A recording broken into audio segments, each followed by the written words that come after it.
update game Kikoran kamu, ikuti juga Kikoran Competition. Daftar sekarang. Punya kesempatan karena mungkin bisa jadi inspirasi nih orang yang punya, orang yang mampu untuk mengumrohkan orang lain yang nggak harus kerja sama dia ya, tapi random kan ini berarti gitu ya. Mudah-mudahan banyak lah.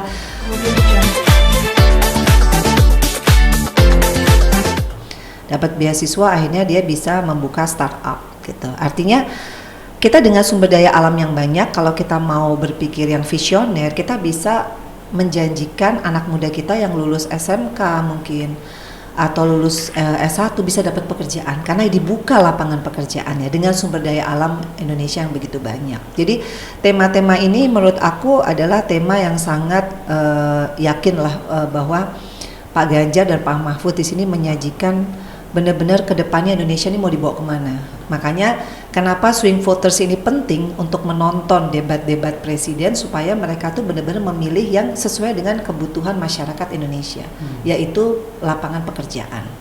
Jadi banyak sekali sih poin-poinnya, tapi menurut aku kayak, oh ya, ini pertanyaan Pak Ganjar tentang capaian minimum essential force ya, MEF gitu kan. Sekarang itu baru mencapai 65,49% dari target 79%. Kan pertanyaan beliau kenapa ini bisa terjadi dan apa solusinya. Ya meskipun itu belum terjawab, tapi buat aku tuh detail banget pertanyaannya. Tentunya pasti Pak Ganjar itu memiliki ya mention tentang ini, karena ini penting banget. Ini kan ukuran indikator kita juga gitu untuk pertahanan dan keamanan di Indonesia. Jadi aku sih puas banget sebagai salah satu partai yang pengusung dari Partai Perindo. Aku juga perempuan dan kemarin aku juga senang banget salah satu program dari 21 program ada tentang perempuan. Karena ini mungkin belum ada yang menyentuh soal perempuan, tapi Pak Ganjar punya komitmen dan Pak Mahfud tentang hak-hak perempuan, tentang bagaimana perempuan punya kesamaan hak ya dan pekerjaan, dan di Indonesia kita masih banyak ya kasus-kasus atau isu perempuan. Jadi ya mudah-mudahan nanti semuanya bisa benar-benar dijalankan dan diberikan amanah 5 tahun ke depan. Oke. Satu lagi mungkin Mbak Vena, ini kan selain isi materi debatnya gitu, setelah selesai debat kita bisa lihat gitu kalau misalkan Pak Ganjar langsung nyamperin istri dan anaknya langsung meluk gitu, kayak berarti dari situ kayak kelihatan di sini Pak Ganjar itu emang sosok pemimpin yang baik gitu dari situ. Salah satu ciri-ciri pemimpin yang baik adalah bisa memimpin keluarganya, meskipun banyak orang yang bilang itu bukan satu-satunya ukuran, betul, tapi secara overall itu menjadi satu hal yang penting juga ya bagi masyarakat melihat bagaimana sosok beliau yang family man gitu. Artinya beliau anaknya satu, laki-laki, kemudian istrinya kebetulan saya kan mendampingi Ibu Atikoh juga kemarin waktu di Tulung Agung. Ibu Atikoh juga sosok ibu negara ya, calon ibu negara ya, punya aura untuk itu. Yang penting kan orang ada auranya. Begitupun Pak Ganjar punya aura presiden. Ya, karena bukan karena saya memuji karena saya partai pengusung, tapi saya kenal secara personal. Tapi kalau sama Ibu Atikoh karena kemarin di pasar baru ketemu pertama kali itu gitu.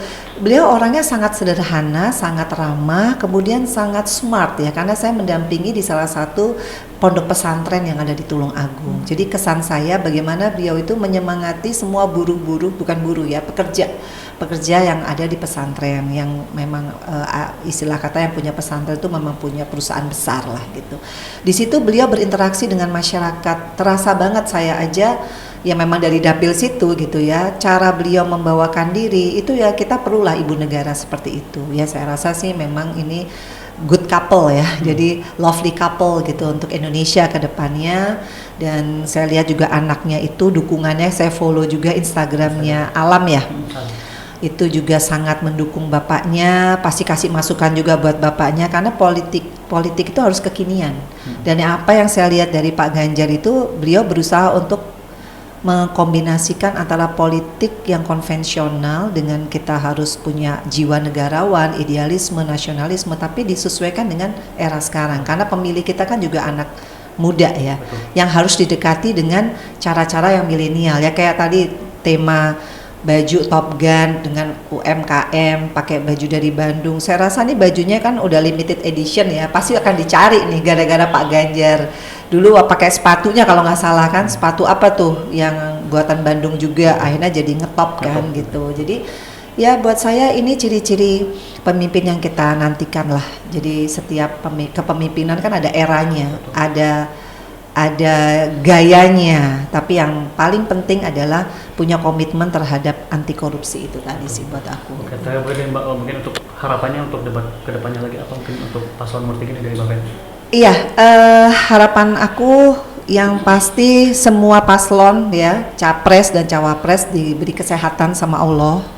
Karena ini kan debat, tapi tetap kita NKRI, Negara Kesatuan Republik Indonesia. Pada saat debat aja, pada saat kampanye mungkin kita ada perbedaan pilihan, tapi tetap nanti setelah 14 Februari kita adalah negara Republik Indonesia.